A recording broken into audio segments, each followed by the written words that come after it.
Welcome to another episode of Equity Mates. My name is Bryce, and as always, I'm joined by my equity buddy, Ren. How are you going? I'm good, Bryce. Great to be here for our second last Watchlist Wednesday of the year. Yeah. And this week's been a great week for us. It feels like it's a roundup of some of our favourite guests from 2021. That's it. And today is no different. One thing that we're trying to, a saying that we're trying to start here at Equity Mates is if you want to do a buy, hold and sell in Australia, you need to get this man. He's the only man for the job, and we're stoked to have him on the show again. That's it. It is our pleasure to welcome back to Equity Mates, Adam Dawes. Adam, welcome. Thank you, gentlemen, and what a great intro. What a great intro. You deserve it. So Adam is a senior financial advisor at Shaw and Partners and has come on our main flagship podcast, Equity Mates Investing, a couple of times now and has absolutely shot the lights out. So make sure you go and listen to both of his episodes. The most recent only came out a week or two ago. So definitely go and listen to those. But Adam, we've got a number of stocks and sectors to get through today. So let's crack into it. Starting on the buy side for you, in the telco sector, we've got Aussie Broadband. So what's it all about?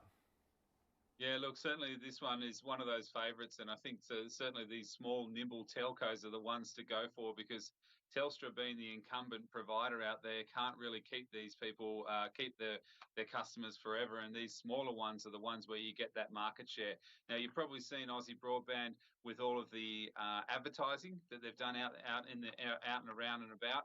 But certainly, Aussie Broadband's been fantastic, and one of their big differentiators. And look, certainly they give you good speed, fast this, and all of that. But it's the customer service that they're really holding their hat on, and that customer service has been so good that they do everything here in Australia. So when you ring up, you don't get anybody from overseas; you get somebody here in Australia, and they've done so well that basically that competition has been absolutely fantastic. That they've been able then to turn around, and Telstra has actually moved its customer service back to Australia because it's had such a backlash from moving it away. So with competition, something like an Aussie Broadband is showing that they can actually do very, very well. So Aussie Broadband, we've got a buy on it here at Shaw and Partners. They've just made a large acquisition. They've just done a share purchase plan. They've got enough cash in the bank. These guys will do very well. And I certainly think this one's a one to hold for next year. So it's a buy from me on Aussie Broadband. I've been trying to get my folks who constantly complain about their internet speed and the quality of the customer service to have a look at Aussie Broadband because we've heard about it a few times on the show this year. So this is another reminder for my parents, hopefully they're watching, to go to Aussie Broadband and check it out. Yeah, absolutely. But Adam, let's move to data centers. You've got one company in the data center field that you quite like. So tell us about it. Yeah, look, this one's a smaller one. Certainly there are some bigger guys in the space like NextDC or Macquarie Telecom, but a data center is all about where does all of the data go? And basically it's a big fridge or a big sort of room or an area where they stack racks and they basically put data centers in there and store data. Now, the reason why I've gone for this one is called GDC or Global Data Centers. And the reason why I'm not going for some of the Aussie ones is because the land is very, very expensive here in Sydney, Canberra, and everywhere where NextDC is trying to build these things and Macquarie Telecom are trying to build these things. Global data centers or GDC have gone overseas. They've got some in Latin America, they've got some in France, they've got some in Guam, and they can see that they can get better return on their investments overseas. They do have one in Perth as well, but I really like this one. It's a small one. I hold some stock in it, so I've got to put that out there that I do own this one. But look, I think this one is a fantastic business. They've turned around. They're going to get some more megawatts, and we're talking about the amount of data that goes through and then obviously getting a clip on that, but certainly their megawatts is going to go higher as well. It's a small one. It is thinly traded, but look, I really like this one. I think where does all the data go? And it's a warehouse for the future. And I think that's really what we wanted to talk about today is getting those stocks that are going to be good ones for the future. GDC is the stock code. Global Data Centers, we've got a buy on it here at Shaw and Partners, and it's certainly one that I really like at the moment. Nice. Warehouse for the future. I love that.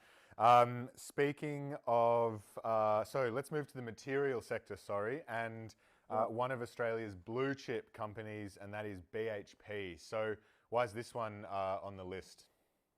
Yeah, with all my grey hair, I at least have to put something on there that's a bit old world. But certainly, BHP is one of those ones that we really like. And there's three reasons why I really like BHP for next year going forward.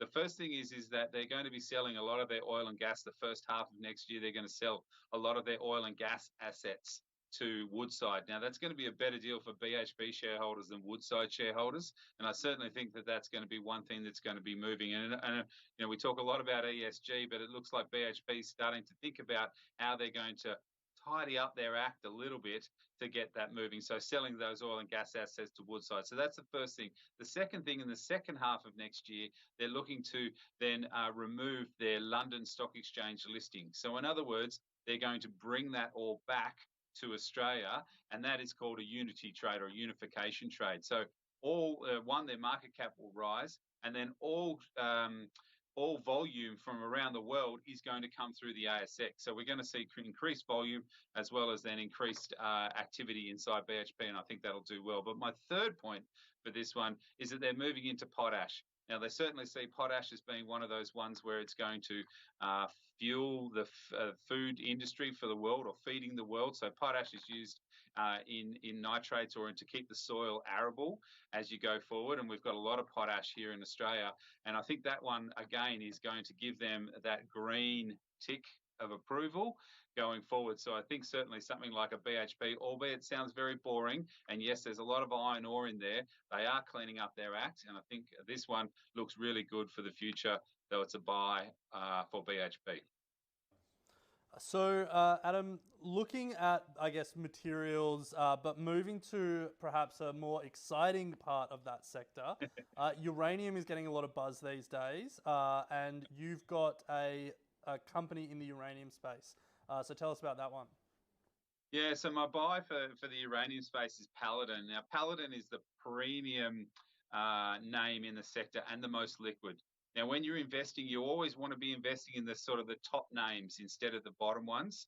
Yes, the bottom ones can do well, but generally the most of the volume and everything goes through into those top names. So Paladin is one of those ones. It remains our sort of preferred exposure inside of the uranium space.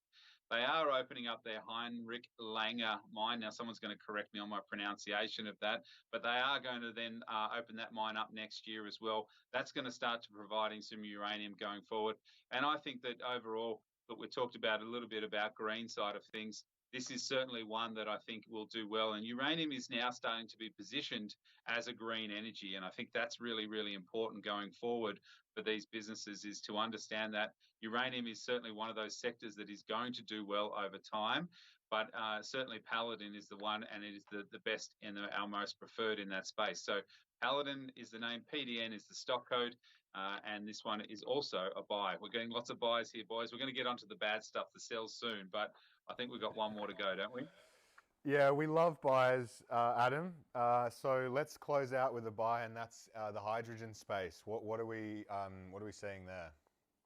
Yeah, so there's lots of talk. Everyone's talking about hydrogen, and certainly potentially they're going to need to do something more about hydrogen. But at the moment, it's sort of buyer beware. In other words, that you must be careful when you're buying potentially a hydrogen stock.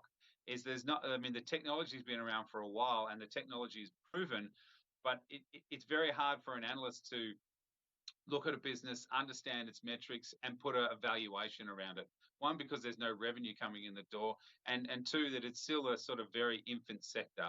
So what I've been doing is I've been putting some clients into an ETF, an exchange traded fund called HGEN, or Hydrogen ETF. The stock code is HGEN, and it's an ETF securities one. This one is a fantastic one because it looks over 30 companies across an index, and that 30 companies is basically looking at an ESG index and trying to get an understanding. Now, because I'm saying hydrogen, you don't invest in one stock, you invest in 30 stocks. Now, that means if 5 fall over, well, it's going to hurt, but it's not going to hurt as much as if you put all your money into, or all your eggs into one basket. So I think this one's fantastic. Now, you need to understand that hydrogen has a variety of things. There is blue hydrogen, grey hydrogen, brown hydrogen, green hydrogen. I guess you need to have a little bit of an understanding. Green is obviously done via renewables. The brown hydrogen is done by coal. So you need to be careful where you're investing in this space. But I certainly think hydrogen is one of those stocks that you have to have in the portfolio. It is going to do well next year. There's lots of talk about it. We will model it. I even read today that Japan is looking to change its LNG processing to hydrogen. We're going to see more cars on the road with hydrogen. I think it's certainly something that you could put in the bottom drawer and don't look at it for a couple of years, but I think it will do well. HGEN is the stock code. So Adam, we are almost out of time, but we've gone through 5 buys. We do have to at least touch on a sell. You've picked one of Australia's favourite stocks as your sell. So let's end on that note. Tell us about it and why you think it's a sell. Look, we talked about this on the buy, hold, sell on the podcast a week or so ago. This one's a tough one. Qantas is my sell. Look, the stock's been up 16% in the last 6 months. It's done very, very well. But there's 2 things that really is going to go against it. I think oil is going to go over $110 US. Whether that happens this side of this year or early next year, that is going to hurt Qantas. Now, Qantas hedges out a lot of its oil, but still that will, if they need to renew any of that hedging, that will definitely hurt them. And the other reason is that we are going to continue to see rolling lockdowns. We're looking pretty good at the moment, but winter, as we know in Europe, is now starting to happen, and there's countries that are starting to get locked down. Qantas is also going to feel the brunt of that if we do have a rolling lockdown early next year or coming into winter. That's a sell from me. You can pick this one up a lot cheaper. If you do hold it, I think, it's a sell from me, boys. Qantas. Well, some great buys there to keep everyone enthused, and I think a big thanks to you, Adam, for the support that you've given us over this year and for appearing on AusBiz and on our Equity Mates Investing podcast as well. But we have run out of time. A massive thank you, and can't wait to tackle many more stocks in 2022. So thank you very much. You're welcome, Jensen. Have a great evening. Thank you. And that brings us to the end of Equity Mates for today. If you'd like more information on what we're doing, head to equitymates.com. You can send us an email at contact@equitymates.com as well. But we'll be closing out the week tomorrow with another expert interview. That's right. We've got Callum Burns from ICE Investors joining us to talk all things small caps and searching for sustainable competitive advantage in the small end of town. So join us same time, same place tomorrow.